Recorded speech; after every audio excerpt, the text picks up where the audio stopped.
टप्पू जल्दी से कल तक न्यूज लगा। ब्रेकिंग न्यूज, गड़ा इलेक्ट्रॉनिक्स के मालिक जेठालाल गड़ा फरार है। जेठा भाई फरार हो गए? तुम्हारी दुकान सील हो गई, ये ब्रेकिंग न्यूज रीटा रिपोर्टर ने बना दी। पहुंच गई भैंस पानी में। तो दोस्तों स्वागत है आपका न्यू एपिसोड में। और दोस्तों सबसे पहले लेटेस्ट एपिसोड देखने के लिए हमारे चैनल को सब्सक्राइब कर दीजिए। और जी हाँ दोस्तों, सबसे पहले प्रोमो आपने हमारे इस चैनल पे ही देखा होगा और कहीं पे ये प्रोमो आपको देखने को नहीं मिलेगा। तो जी हाँ दोस्तों, आप आज की न्यूज़ ये है कि जेठालाल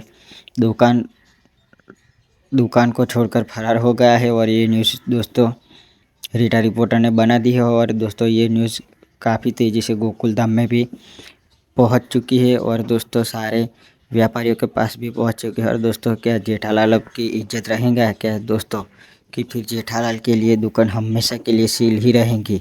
और दोस्तों ऐसे में वो सोसाइटी में भी किसी को नहीं बताया था, लेकिन सबको पता चल गया क्योंकि दोस्तों रीटा रिपोर्टर ने आके न्यूज़ बना दी। और दोस्तों काफ़ी समय से वो सील खुलवाने मेन सील ऑफिस पे गए थे, लेकिन दोस्तों उसने मना कर दिया कल आना।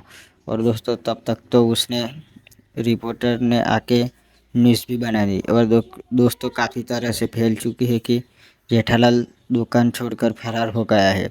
और दोस्तों ये बात जब गोकुलधाम वालों को पता चली तो दोस्तों वो हैरान के हैरान ही रह गए। और दोस्तों अब आपको क्या लगता है जेठालाल की दुकान खुल पाएंगी या नहीं, हमें कमेंट में ज़रूर एक बार बताना।